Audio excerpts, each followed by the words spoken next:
Sometimes pets have accidents, and sometimes they leave a mess behind, and the owners are embarrassed, and the dogs are embarrassed. And then what do you do? So I was really excited when I found Allie Smith today and that she was going to be able to come on our show.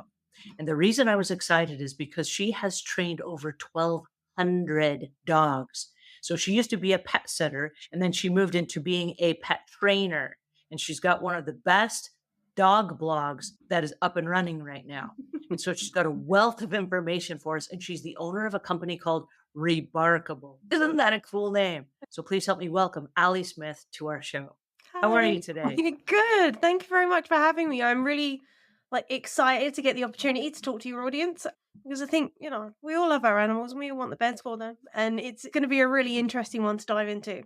Before you were a dog trainer, Mhm. you were a pet sitter. And so Yes. my question is, let's talk for a second about the pet sitting possibilities. Mm, So you go away on a trip and you have a pet sitter come in. mm. And let's say the pet sitter doesn't know how you've trained your dog or your cat. How do they adapt to that situation? Not knowing maybe the regular routine, not knowing when those, you mentioned that after the dog eats or after the dog Yeah. drinks, that becomes the moment that you take them out for their bathroom break Yeah. or what have you. How does the pet sitter know? Typically, I used to do like a meet and greet with them. I used to go into the home and have a full on discussion about what your normal day looks like. And it has to be realistic. That was usually where this fell down, if anywhere, was that, Mm.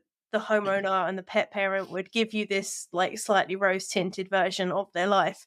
And then you'd go in and do the rose tinted version of their life and it didn't work.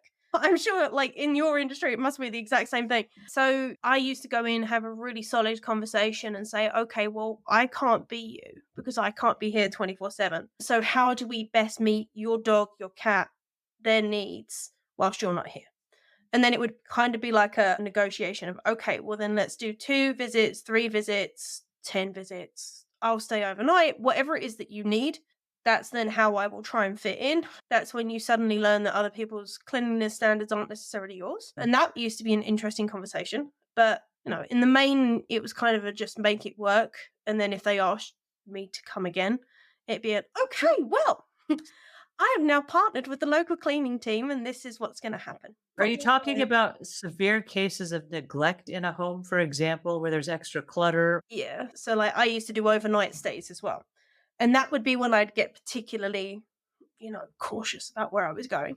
And occasionally you'd walk in and the spare room where you would be staying would have dirty sheets on it. It would have like their laundry piled in a corner and like personal belongings all over the place. And then I'm like, oh my God, this is just going to be a nightmare because if they accuse me of stealing a thing that I didn't even know was there, how am I meant to do that? Luckily, my insurance would cover all of that if that happened, but still, it's something you want to avoid, right? So, I used to kind of lay out I expect a clear room with no objects in that are of any value, but so long as it was livable and comfortable, then it was okay. And then, silly things like, I don't want a camera in the room Mm. because that's not okay if you're not watching me sleep. And then if those things were violated, if it is, say, you walk in and it is like totally unworkable, then it's a case that it's okay, well, I'm really sorry, but I'm either going to have to bill you for this cleaning company that's going to do a last minute thing. We will minimize it as much as possible, but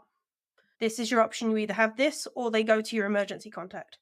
So let's flip the script. Mm-hmm. Okay, so now let's say that you are the animal and there Mm-hmm. is a pet sitter that's coming in to stay with you while their owner goes away for a couple of weeks. Mm-hmm. And this has happened as a professional house cleaning company to me on multiple occasions.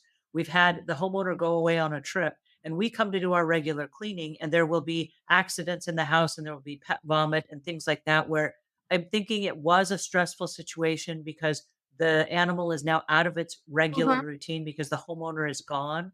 How do you come into a situation like that and you say, okay, there's a bunch of stuff now, and we don't know that the animal may have had somebody watching the animal, Mm-hmm. but maybe the vomit is like 2 days old or something like that. How do we clean up those kinds of messes? That then to me would depend on your relationship with local professionals, firstly, your relationship with your client, and whether the pet's actually in danger. We don't want Uh-huh. to jump to conclusions, just make sure and say, look, I found this. Is everything okay? Something really simple that doesn't assume any blame, because you want to keep your local professional contacts as good as possible usually. There's always a muck up at some point, and if we can support each other, helps. So if we can not catastrophize things and not panic pet parents as well, everything kind of usually comes out a bit better.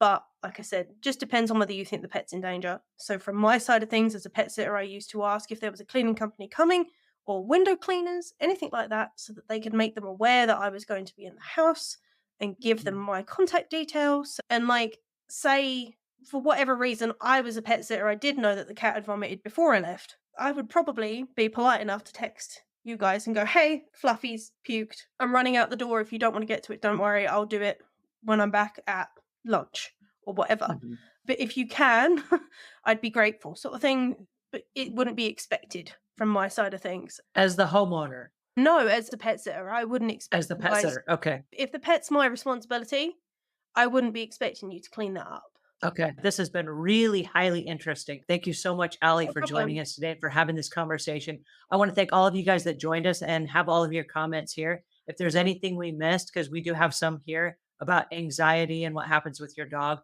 we will answer those questions for everybody that's watching the replay and also for those of you that joined us that we didn't get your questions answered. Thanks again for today. Until we meet again, oh my gosh, this is awesome. Leave the world a cleaner place than when you found it. Thanks very much for having me.